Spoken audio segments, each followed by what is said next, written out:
What is up, Impact Heroes? Welcome back to the show. I'm your host, Rick Ornelas. Thank you for spending some time with us today because we know time's a valuable resource and we're going to make it worth your while. I appreciate each and every one of you, not just for listening, but for who you are.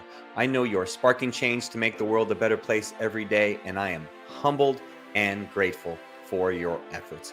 It takes all of us doing our part to spread positive change, and that's what this show is all about. Motivating you with stories of struggle, courage, and hope to empower you to make a difference in your life and the lives of others. Hey, hero community.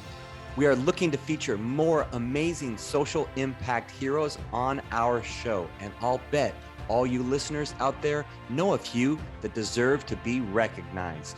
If you or anyone you know should be on our radar, then you absolutely have to nominate them to be an iSpark Change social impact hero. Just click the link in the show notes below to help us find out about more people that are doing great things. Welcome back, Impact Heroes. Today we have the pleasure of speaking to our latest iSpark Change social impact hero, award-winning international speaker, author, educator, and certified man builder, Dr. Joe Martin. Welcome to the show, Hey Joe. Rick, how you doing, bro? Thank I'm you for doing having me. fantastic. Thanks for being on the iSpark Change podcast. It's a pleasure to have you on the show. Man, it's my pleasure to be here. Anytime I can support and encourage someone who's doing the kind of work that you're doing, Rick, I'm available. I'm here for you, bro. Well, hey, I sincerely appreciate that because I know we had such an awesome conversation when I was a guest on your show, on Real Men Connect, and I felt like we truly did connect, Mhm. not just as men, but as Christians and brothers, and we connected. And I was looking forward to, speaking to you again in some capacity. And so why not in this capacity where others can hopefully learn from our conversation and be inspired and everything. Absolutely, absolutely. I can't wait to do it. Well, cool. So, one thing stood out for me when I was learning about you, and it says that your story can be summed up in one sentence, simple sentence. It says went from rags to riches, ruin to redemption, and so we see you as what we call a social impact hero. Okay, someone that is having an impact on humanity and spreading positive change to make the world a better place. And every hero has their story. They have their origin story, where they came from, what what were the different things that affected their life. So tell us about your, rags to riches to ruin to redemption story, Joe. Well, you know what, Rick, the story isn't that unique because a lot of people can relate to it. It's just that I had a pretty good way of explaining it that would make it clear for people to see. And that's why I broke it up into kind of four sections. But each one of those stories, I'm sure somebody out there who's listening can understand my story. They start with the rags part. I grew up in one of the toughest inner city projects in our inner city ghetto called Liberty City. It's in Miami, Florida. And with that comes all the stuff that you typically hear when it comes to growing up in the hood, in the inner city, with a lot of you're talking about a lot of crime, a lot of violence. That's just outside of the home, drug dealing and that kind of stuff. But also in the home, I had to deal with abuse, addiction, alcoholism, abandonment from my dad. My dad left when I was only 2 years old. My mom was a teenage mother at the age of 16. She had two kids by the time she was 17. And so all the stuff that comes with growing up in an environment like that, where you don't have the support that you probably need and should have, that you allow yourself to be open to dealing with a lot of negativity. But that was the rags part. And most of the kids that I grew up with never made it past the rags part. Before I reached the age of 16, six of my friends were murdered. And Wow. so I witnessed that. And over a dozen of my friends were incarcerated by the time I reached high school. And so most kids never made it past that point. But I was able, by the grace of God, to make it past the rags part to what I call the riches part. And I put riches in air quotes because I wasn't a millionaire. I didn't have Jeff Bezos money or Jay-Z money. But what it was, considering where I came from, growing up in the hood of no one in our family ever graduated from high school, let alone going to college. I was the first person who barely graduated from high school, the first to go to college, Ended up graduating early at the age of 20 at the top of my university class. I went to a predominantly white university, and I say predominantly white because I was the only student of color who was a male in all of my classes. So the only black male in every one of my classes, and we were talking about a campus that had over 10,000 students on it. And Wow. so, but I ended up graduating early at the age of 20, top of my class. Ended up starting my first business at the age of 22. I was voted student of the year on that campus out of 10,000 students on that campus.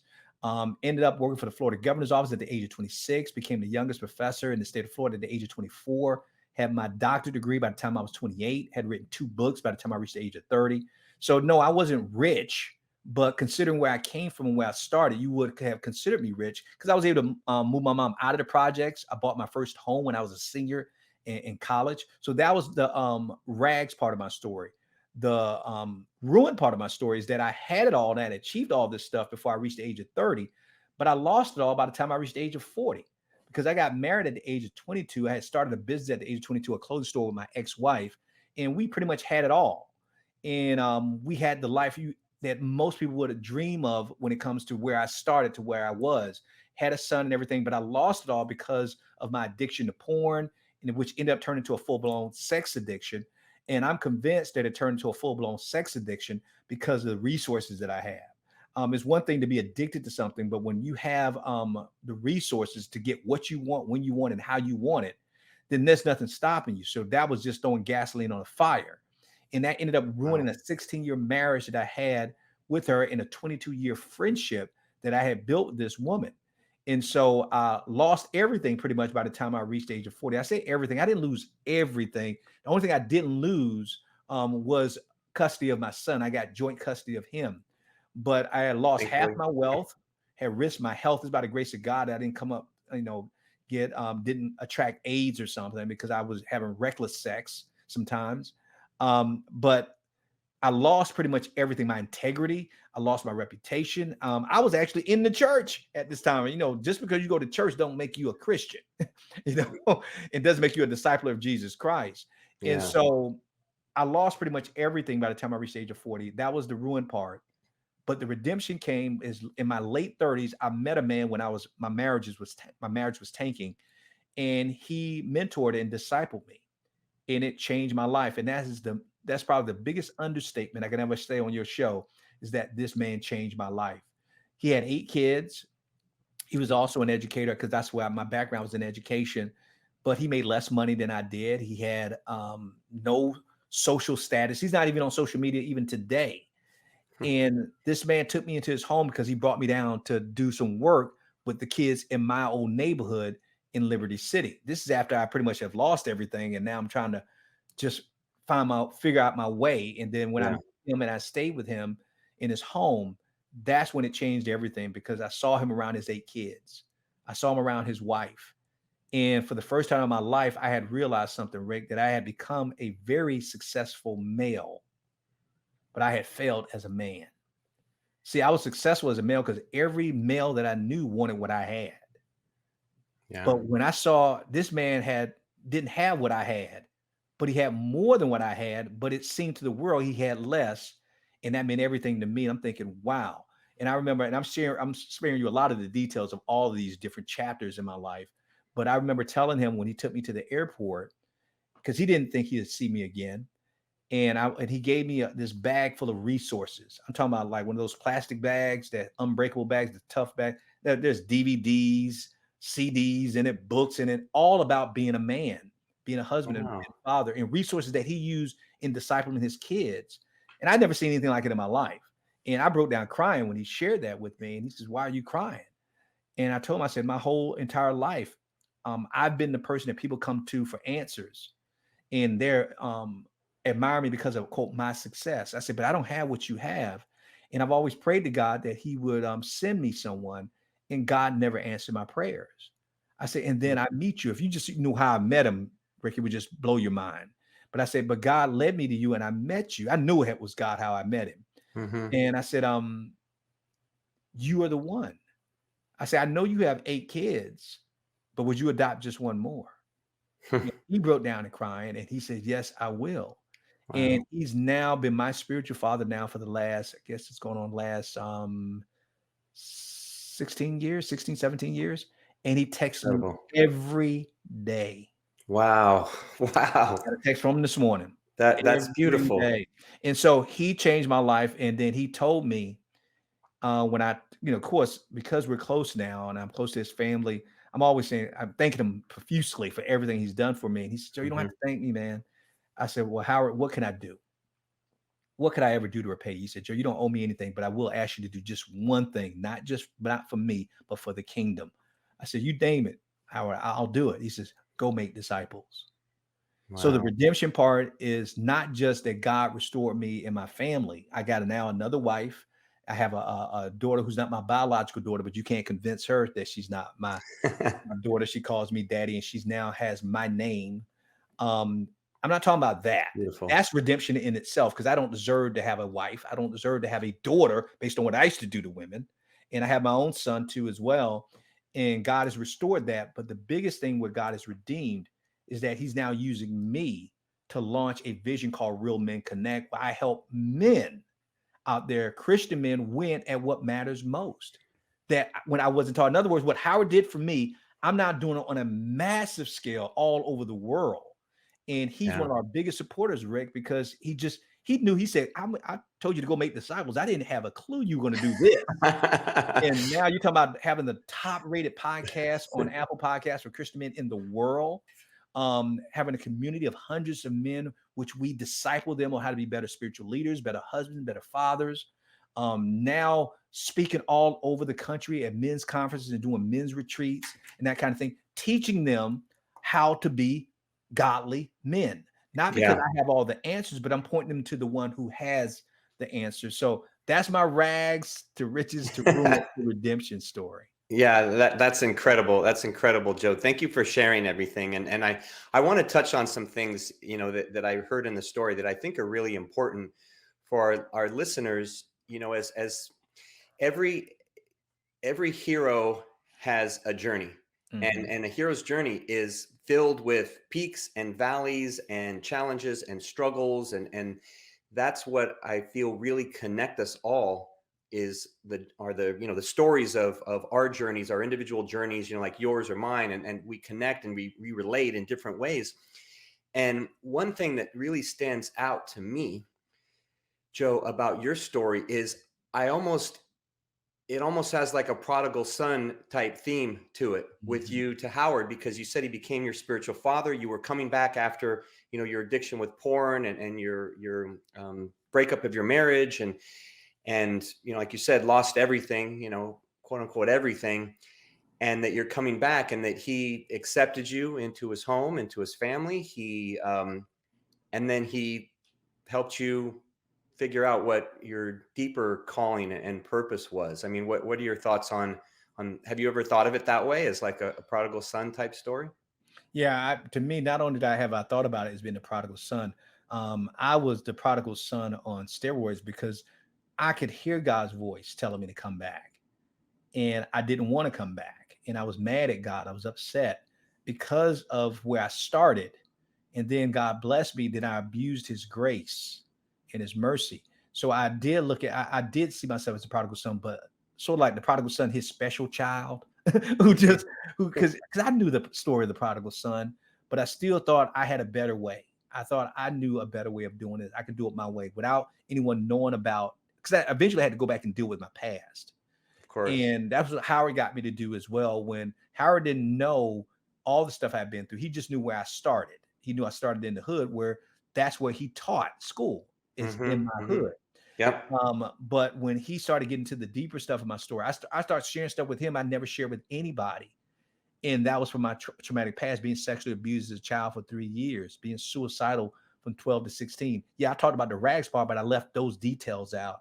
I left out the fact of, of questioning my masculinity and my sexual identity and not knowing that, and just being depressed all the time growing up and just making it out by the skin of my teeth. And he got it out of me when I just met him, and he asked me, he said, so tell me, what's your story, Rick? You're gonna appreciate this. I knew God was leading me to this man. This is why I even met him in person. If I tell you the story how I met him, it just blows your mind. But I'm still skipping how I actually met him. we'll get to that. We But will get to that. I promise you. he asked me. He says, "What's your story?" And I told him my story because I'm so used to telling my story. Man, I grew up in the hood and achieved this. Da, da, da, da. He says, "That's not your story." I'm like, "What?" Nobody's ever told me my story is not my story. Mm-hmm. He said, "That's not your story."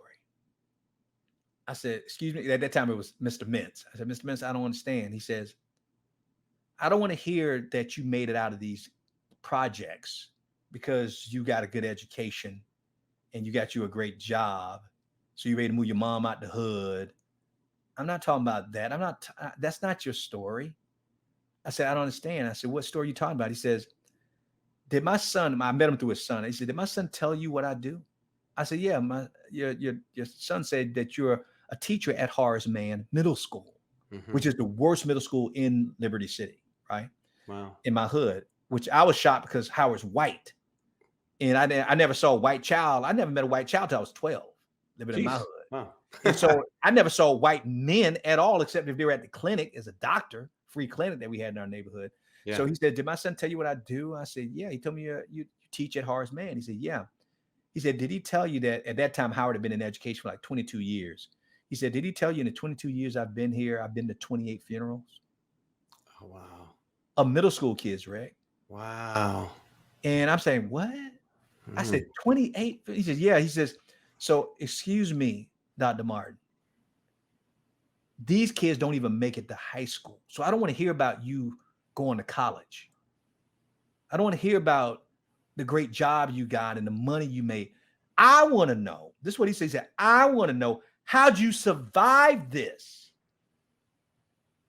How'd you get out of here? My kids don't make it out of here. Yep. I'm lucky if they make it to high school.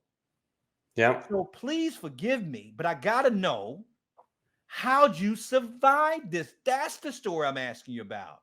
That's exactly what I was going to be my next question, because Wow. that's what I wanted to know. I wanted to know you had the I mean, because to you it sounds so familiar. You know, I had the sexual abuse and the poverty and the single mother and the abandonment and depression, but I was like, that's a lot.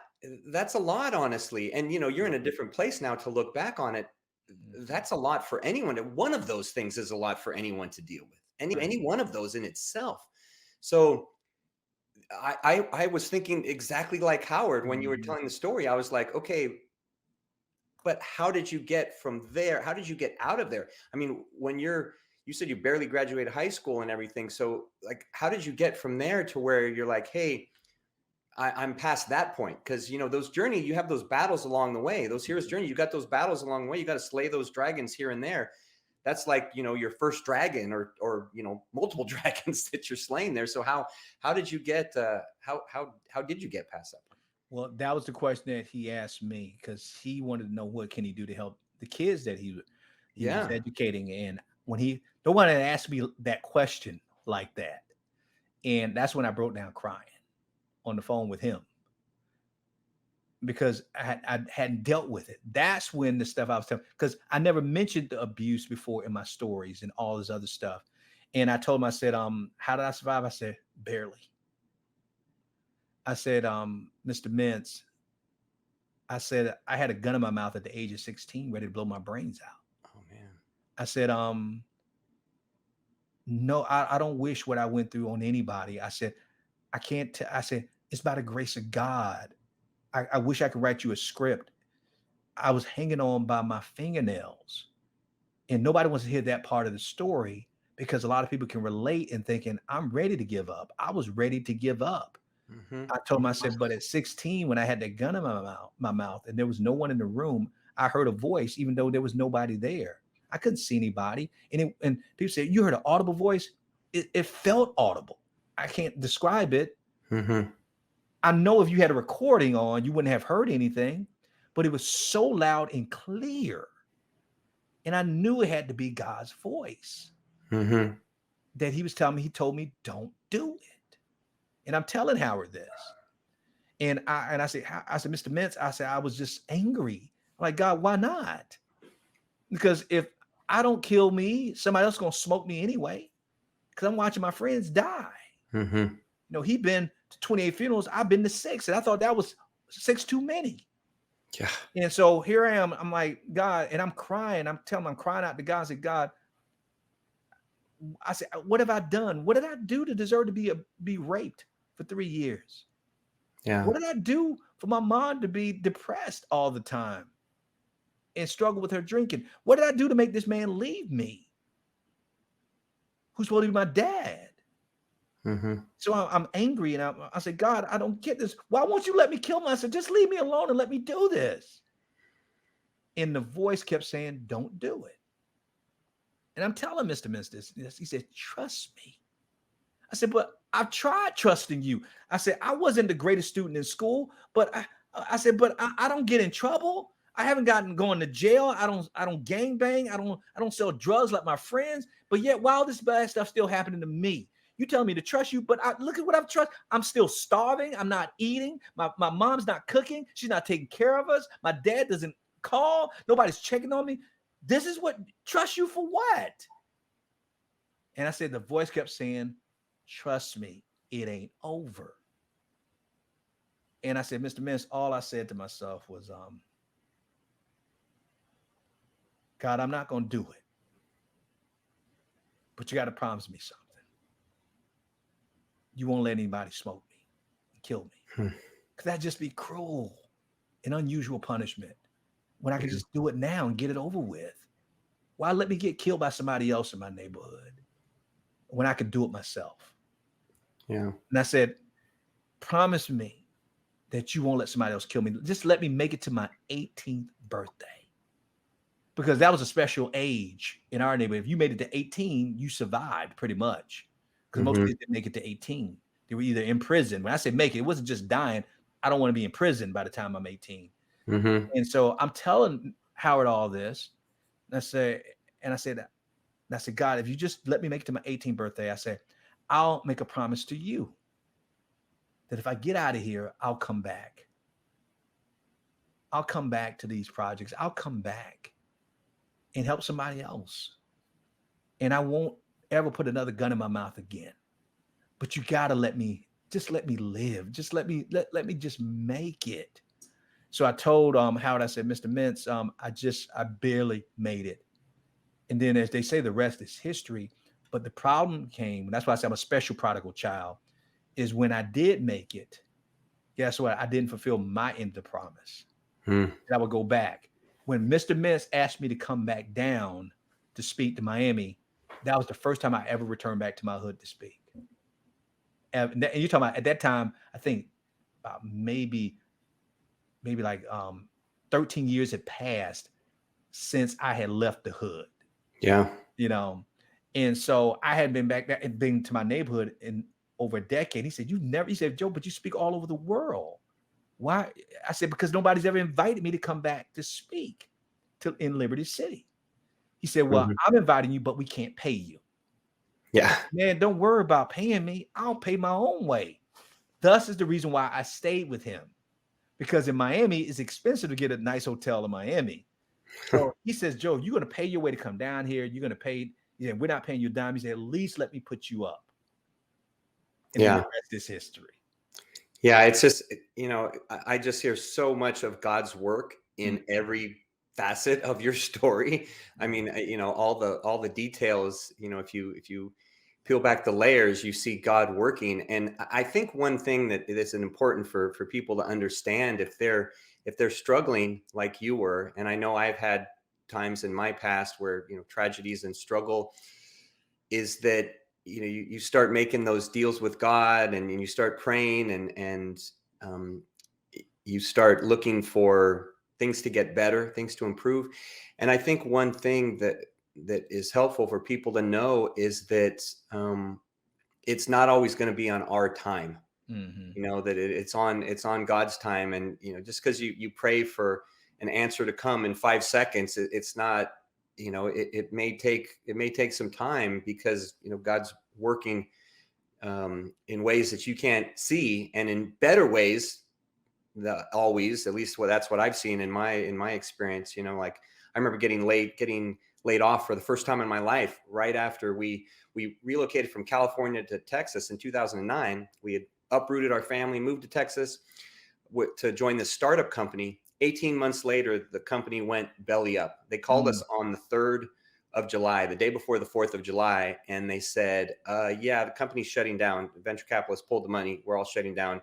You guys are all out of work come Friday. Wow.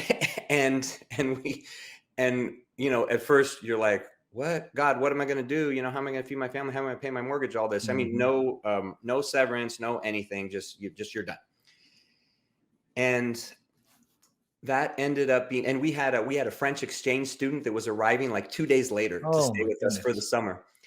That summer, from July 5th, I ended up starting a new job at that time on September 5th, exactly two months later. That summer with my family, spent with my family and this exchange student and everything, was one of the most memorable summers we've ever had as a family. Mhm. It was one of the Mhm. greatest times we ever had because I was able to connect with my family and enjoy them.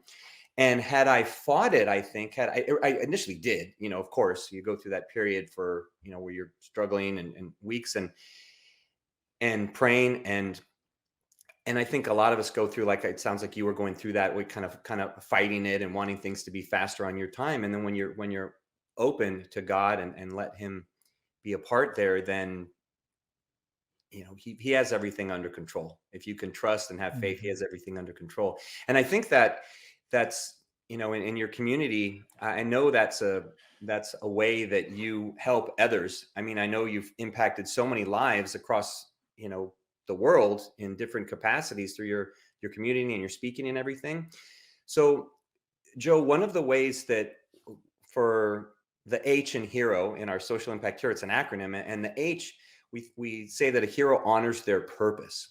And so, if you can share, and I know you've already shared probably many components of it, but what do you feel is your main purpose now that you've gone through everything, that you've gone through all that you shared? What's your purpose now, like your purpose at its core, and how do you honor that on a regular basis?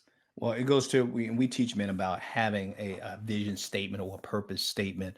And my purpose statement, ironically, it was before I even launched Real Men Connect in his ministry, because so I'm staying consistent with what God has called me to do. This after I survived all of this, and I Hmm. didn't know I was going to be doing men's ministry. Didn't know I was going to be doing discipleship. God had plans, but the vision, the purpose that He gave me hasn't changed. And I've taught my own students when I was a professor. I teach the men in our ministry about the same thing, about having a purpose statement. And it's to use my God given gifts, talents, and abilities, which is to communicate, educate, and motivate. Is to use my God given gifts and talents to help others achieve God given goals, to love Him with all their heart, soul, and mind, and to love others as they do themselves. So, in a nutshell, use my God given gifts to help others achieve God given goals. And all I do is I tell people, and I think that's everybody's purpose. But what changes or what makes it unique is your gifts and the purpose you're pursuing it for, and the reason why you're pursuing it.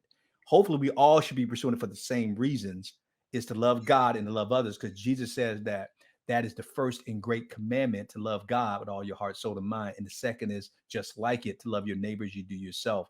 And I believe all of us have been called to do that, but our unique talents, skills, and gifts and abilities will get put our own special DNA prints on it to do it. So my gift is to communicate, educate, and to motivate. That's the gift that God has given me. And I'm doing it with our men now, whether it be their to help them see that their God-given goals is not only the big commission, but to love your wife as Christ loved the church and gave himself up for her. Yeah. What's your goal? Is to disciple your children up in the discipline and admonishment of the Lord, and not to exasperate them. What is your gift? It is to love your brothers and sisters as you do yourself. And so my job is to help them use their gifts to achieve God-given goals, if that makes sense. Yeah, absolutely, absolutely. And it's, I don't think there's any accidents with God. And we were talking about those exact parts in Scripture last night in our small Really? group Bible study. Wow. Wow. Exactly. And we're talking about love and in this series we're going through and everything. And and then my morning readings had the same type of message, and it's also fortuitous for our conversation. But you talk about helping people figure out their God-given goals, okay, and your God-given goals. So how how do you do that through your community? Or how do you do that through your work? Because I know in my work as a business coach, one of the big areas we work with people is on their goals, Mhm. and again, having their purpose and their passion, and finding their goals. And people will have their own definition of a goal, or they'll think, some goal where it's come from, or their belief. But how do people really know that it's a God-given goal? That it's that it's, I guess, you can say, in alignment with scripture, but Right. how do they know it for themselves? How do they know? How do you get them people to feel that for themselves? Well, and I think God will reveal that to them. But to me, when it comes to our men, specifically with our ministry, we have to redefine what manhood is, because the society has a definition of what they consider a man, what how it defines you as a man. I call it the Asians that we use to define manhood. That is, we define man by occupation, what he does, Mm-hmm. by compensation, how much he makes, by Yeah. education, how smart and intelligent he is, or how much formal education that he has. Got to be the smartest guy in the room. By reputation, what other people think of him, and do they, is he the person who's well connected, and people follow him, and they believe what he says. And intimidation, which is a display of his strength, and being fearing him and quote respecting him. Now that sounds good on the surface, and you if you look at it from that standpoint, I had all of that Mm-hmm. when I was before I lost it all. Yeah, exactly. I had the great occupation. It was the communication director for the Florida governor's office, and I was in what I think it was 26. I was Jeez. a university professor at 24. My son's still in college and he's 25. And I was a university professor, tenured professor, at 24. And so I had the occupation, I had the compensation, making a six-digit income while I was still in my early 20s. And that's now you're talking about going close to 30 years ago now. Yeah, yeah, So that's pretty good money back then. That's pretty good money now. You yep, know what I mean? yeah. And I had the education, more degrees than a thermometer. I had the reputation because I had written two books, and this before we had social media blew up, but I had all these people following me and listening to what I had to say, and even intimidation to the point of you don't want to offend Joe because he can hook you up with somebody. He has connections, and Yeah. he has access to the governor, and da da da da da da. So I had all that, but I still had nothing.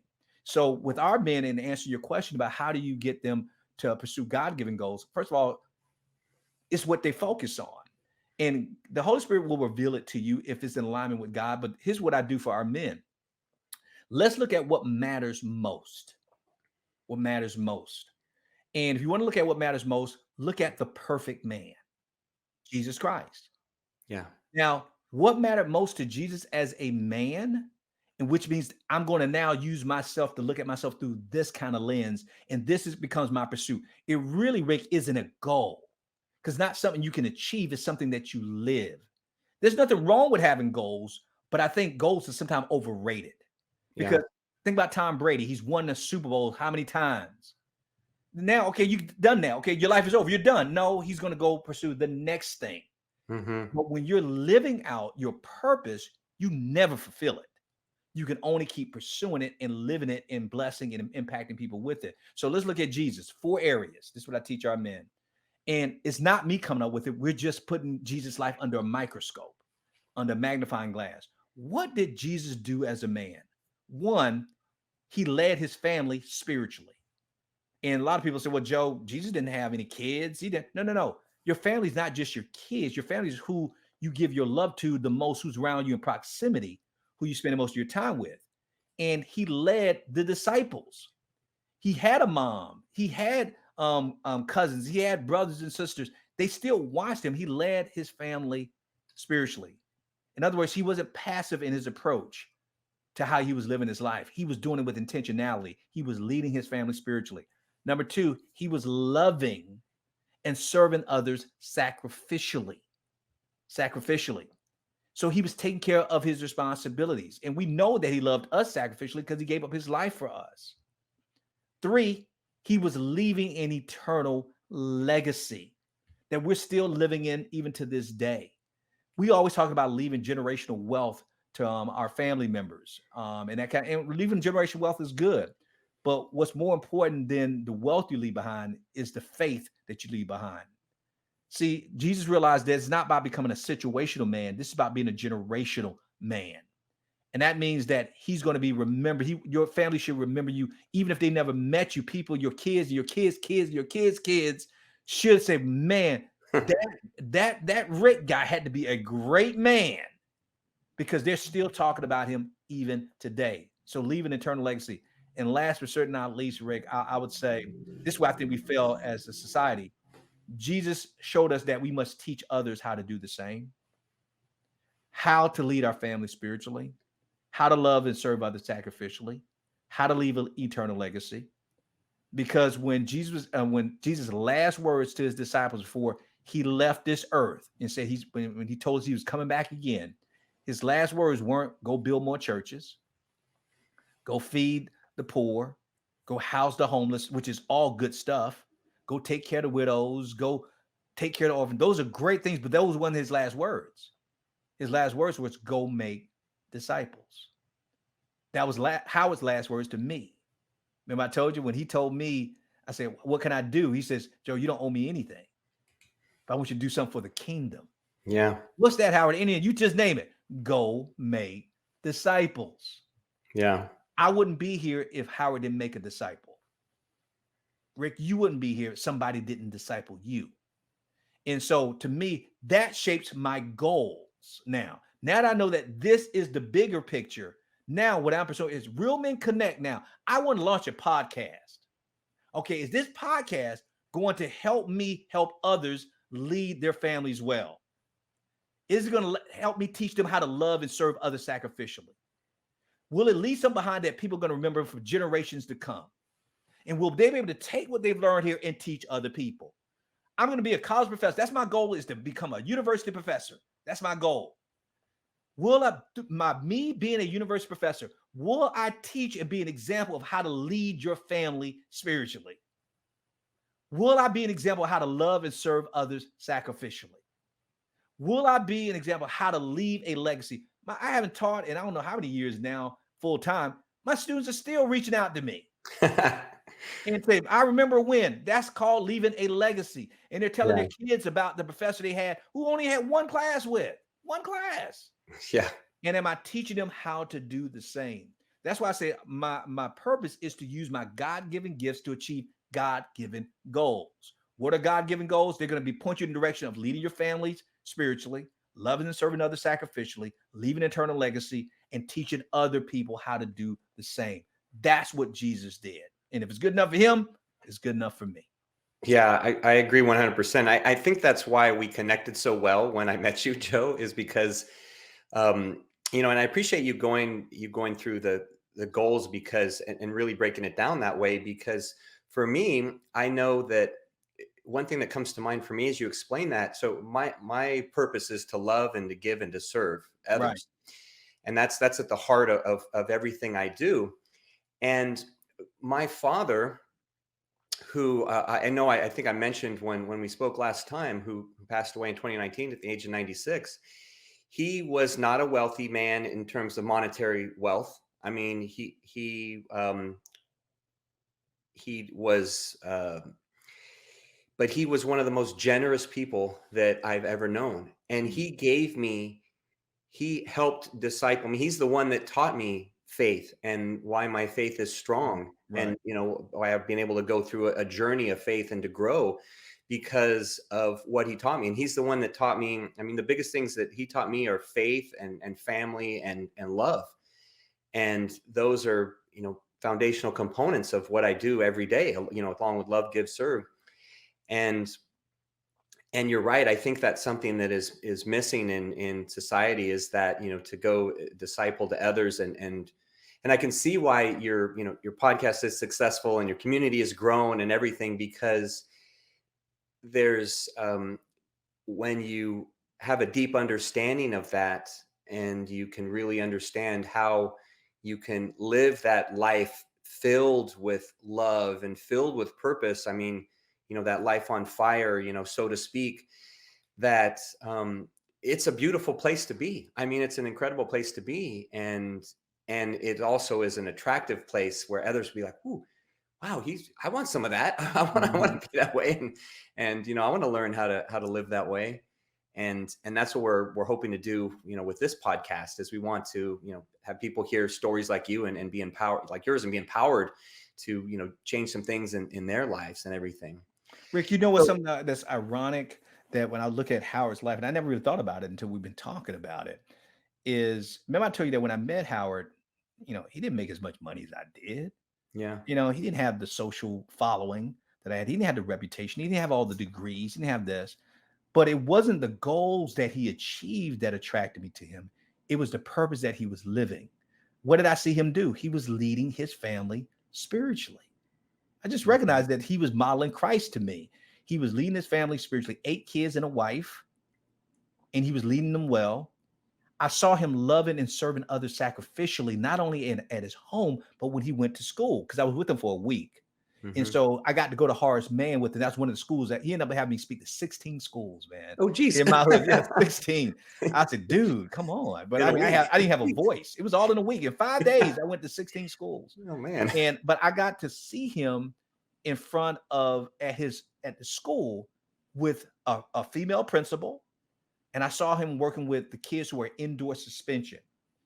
And everything, Rick, that I saw with him was yes, ma'am. He was telling this to the kids.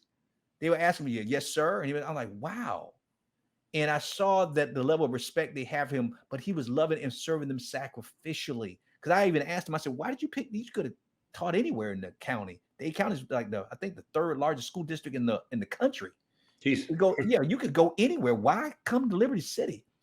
And that same neighborhood took his father's life, murdered his dad when he was only 19 years old. Oh, wow. And I asked him, he took me back to the place where the murder happened in my Mhm. neighborhood. And I said, Mr. Miss, I don't understand. Why would you come back here? Talking about loving and serving others sacrificially.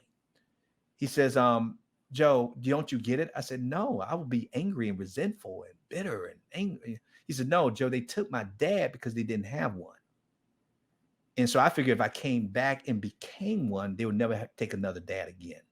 Oh, that's And I'm cool. thinking, what kind of man is this? Leading his family spiritually well. He's loving and serving others sacrificially, because I don't know too many men who'd have done that. That's Yeah. sacrificial love. That's an Yeah. unconditional love. He and his dad were close. He was only 19, for goodness sake. Yeah. Leaving an eternal legacy.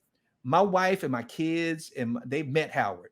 Most of the men in my ministry have never met Howard. They've seen pictures of him that I've put up and displayed, and they'll probably never meet him before he passes.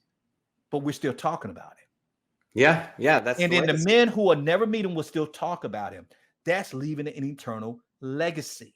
Yeah. And now, what did he tell me to do? Go, Joe, teach men what I've taught you to do. Go teach it to others. Now, why am I saying all this? That's why I said goal is overrated. I don't know what goals this man achieved or what goals he had. But what I do know is that every goal he probably set was father filtered to represent Abba Father and Yeah. represent Jesus Christ. So that's what I'm doing now. I still quote set goals, Rick, but I father filter it to make sure it is in line with those things: leading, loving, like you said, the giving part, leaving the legacy. And is it going to be, can I multiply this? Because God is not in the adding business, He's in the multiplication business. He said, go and multiply, Yeah. Yeah. not go add. And a Yeah. lot of times, what you see even in our communities when it comes to churches, great institutions, but they're not into multiplication. They're into adding numbers as opposed to multiplying the ministry, Yeah. which means that if you remove the pastor, the church should still grow. Yeah. I'm not necessary in Real Men Connect anymore. Now, they don't want to see me go anywhere, but because I've been sick sometimes, I've been out for weeks, guess what? The ministry continued to grow, Yep. because it's not now centered on Joe Martin. Because now I can say, God, thank you. We're multiplying. Because what are the leaders who I've raised up doing? They're teaching other men how to lead. And so Yeah. I think we got to father filter every goal that we set when we're pursuing it. Yeah, I agree. And that's another area we were talking about last night in our small group. But it's being those disciples, and really, um, being priests on earth, and sharing, that everyone can can share God's message.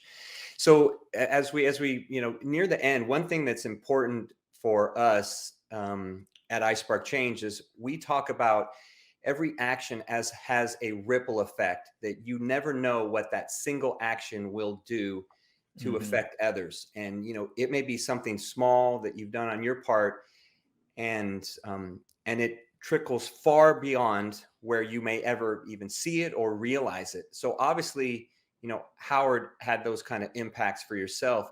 But tell us a story, Joe, if you can, in closing before we wrap up, of a ripple effect, something that you've done and you've seen the impact for someone else. That positive change.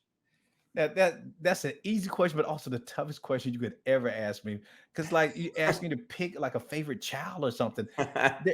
Rick, there's too many, and I'm like, God, just give me one. Because I keep thinking if I share one, I'm thinking, oh man, I should have shared this one, or whatever. So I was like, God, they'll all be good. which one comes to mind, man? Which one could I?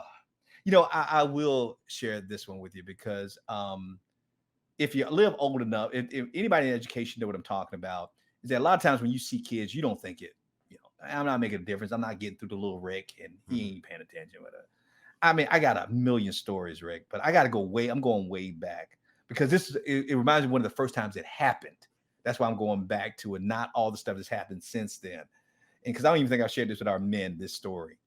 But when I was speaking, and Howard was now mentoring me, and he was discipling me.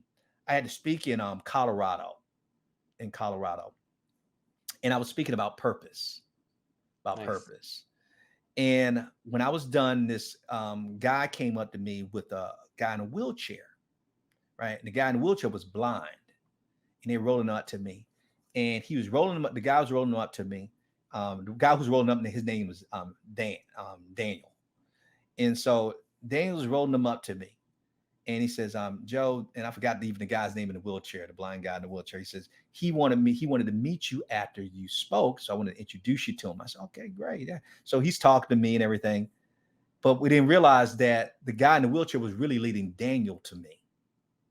It wasn't, he wanted to meet me, the speaker, so he can get just shake my hand. And so he says, man, he says, and then Daniel said, how can I keep in contact with you? I said, man, here's my card. If you ever need anything, just let me know. Just call me up. And he calls me up. He says, your talk on purpose. I wanted to talk to you, but I was scared. But Daniel said, but the guy in the wheelchair, he said, will you take me up to meet him? So, because I want to talk. He said, because I want to ask you something. I said, what's that? He says, I don't believe I'm in the right major. I don't believe I'm in the right major. I said, well, what are you majoring in? He said, I'm majoring in, I think it was pharmacy or something like that, that Dan was majoring in. And he said, well, after I heard you talk about purpose and that you got to go to the maker of the thing if you want to know the purpose of a thing. You can't go and ask the thing. You got to ask the maker of the thing. I couldn't say God because it was a secular university I was talking to. So I mentioned the manufacturer. And so he knew I was talking about God. So he says, after hearing you say, I just felt God told me that I need to change my major. I said, and do what? He said, I don't think I need to go into medicine. I need to go into education. So I'm thinking, oh boy, I'm gonna get some hate mail from his family, right? That he's gonna leave medicine. He said, so I'm gonna change, going to, he says, but I was wondering if you would just mentor me about education. I said, sure. Well, to make a long story short, Rick, I'll spare you all the details. This dude ended up changing his major. He ends up working on his master's degree in education, moves to Florida where I was living, going to Florida State University. I used to meet with him every week to mentor him while he was a graduate student at Florida State University when I lived in Tallahassee. And he ended up, because he went into education, launched a website for resident assistants, RAs, that became the largest RA website in the world. And he was offered hundreds of thousands of dollars for his website, right? And he came to me and said, Joe, what would you do? I said, if you're going to stay in this, I would not sell that website, right? I said, I would keep this because he could use the money, right? I said, but if you really love, if God is calling you to education, dude, you do not want to do this. He ended up keeping the website, continued to grow in the education field, Now he works for one of the largest RA they build buildings all over the country for RAs, and he does the training for all the RAs in the country. Wow. In the country. And he did finally sell his website for a lot of money. A lot of money. But almost never happened if he wasn't in that audience and that guy he was pushing that wheelchair did say, we need to go talk to that guy. And that's the ripple effect. And then I ended up building, to this day now, I know his wife, his kids, and he's like a son to me now. Like a son to me.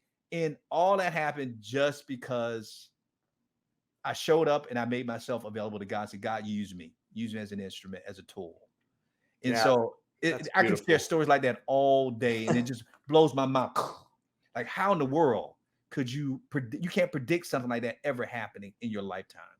No, and that's the beauty of God's work. And I appreciate you sharing that, Joe, because it's a perfect example of one tiny, a minute, a couple minutes, a few seconds in someone's day has an impact on the trajectory of their life, man. Of their life. And God knows all this and sees all this, and we just have to have faith in that. And I love, Steve Jobs gets the credit for that quote about you can't connect the dots going forward, you can only connect them backwards. But God's been doing that for millennia. He's been connecting the dots. You just have to have faith and look backwards.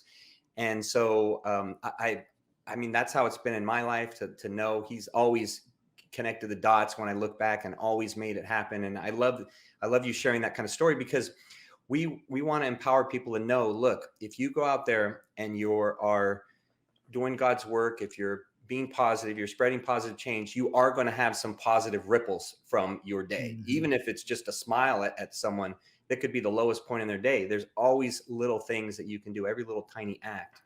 So last question I have for you, Joe, and this is something we ask everyone on the iSpark Change podcast, because our goal at iSpark Change is to impact 1 billion people in the next 5 years. I said that earlier. I mean, it's a big, big goal, but you gotta pray big to God, because nothing's, impossible with him.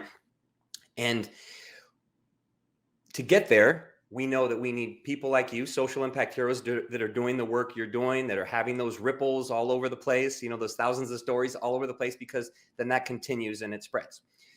So I'd like you to look into the iSpark Change crystal ball and paint a picture for our listeners of what can the world become if everyone starts believing that they have an impact on our future and everyone starts spreading those ripple effects every day. What kind of world can we have?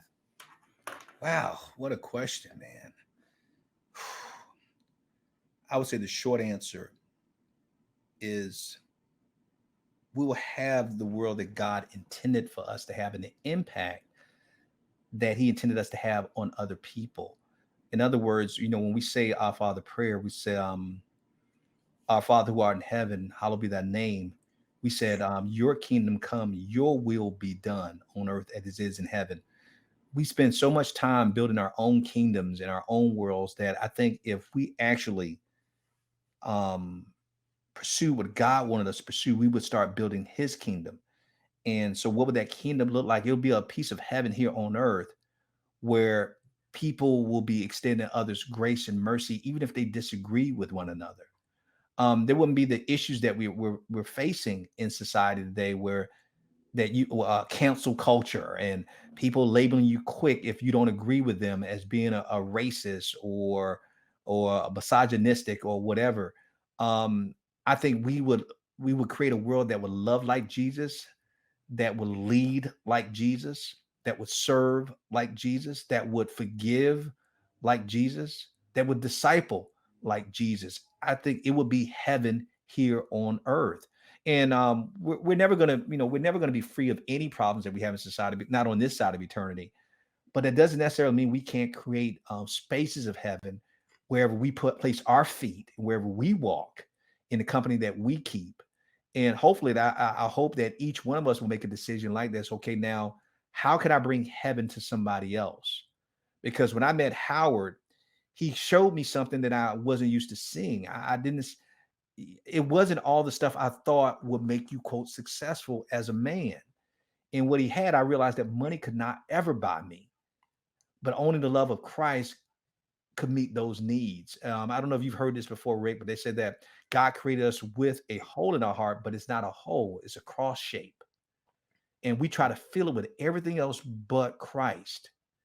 And so if I was looking at crystal ball and we were to be faithful in what God has called us to do and to love and lead the way he's called us to do it, the way his son did it, it would bring heaven here on earth. We would start building God's kingdom here and not our own. Yeah, and thank you for painting that picture, because I think it's important for people to hear it in different words and to see that vision through others' eyes, because that helps connect us to others' visions, and it helps us to all have, those common beliefs and those drive to get there, to get as close as we can, right? Like you said, Mhm. we're not going to get there, but to get as close as we can. So Joe, just where can people find you and connect with you? We'll put it on the show notes, but just share real quick where people can best find you. Oh, that's easy. You just go to Real Men Connect and just think about this. We say real men connect. We're using it as a verb. Real men do connect. So if you go to realmenconnect.com, everything you want to know and need to know, you can reach out to us to find out more about our community, about our podcast, and everything else. But Rick, I will also let them know too, because I know there's some men out there listening to this who may say, wow, I wish I could talk to that brother a little bit longer. And if they want to talk to me, I'm not going to give them my number, but I'll give them a way they can set up a time that they can come talk to me. All they have to do is go to realmenconnect.com/. How easy is this? Call, CALL. That's it. That's easy. realmenconnect.com/call. And you can set up what we call breakthrough calls with me. And you can ask me anything that you're going through or struggling with, and we can see what we can do to help you with it.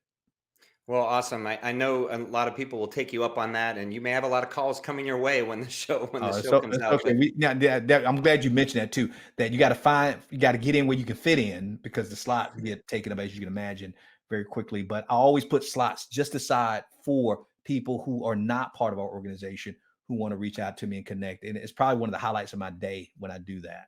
oh, I bet. Well, thank you for that offer, and thank you for everything you shared today. Thank you for opening your heart and your wisdom to our audience. It's been a pleasure having you on the iSpark Change podcast, Joe. Anytime, Rick, and thank you for being on our show, and thank you for the work that you're doing. And brother, I'm going to touch and agree with you, and we're going to pray for one another to continue to do what God has called and created us to do. Yeah, absolutely. Thank you very much. All right, Impact Heroes, it's the stories that connect us all. We loved hearing Joe's story today. Joe is truly an iSpark Change social impact hero. So it's been a pleasure having him on our show. Remember, Impact Heroes, every positive action can be a spark moment that has a ripple effect that spreads far beyond the initial act. So go out there and spark change. Don't forget, if you enjoyed this episode, then please smash that 5-star rating on iTunes or Spotify and leave a review. We value your comments, and we want to hear from you in the community. Thank you for listening. God bless you, and we'll see you next week on the iSpark Change podcast.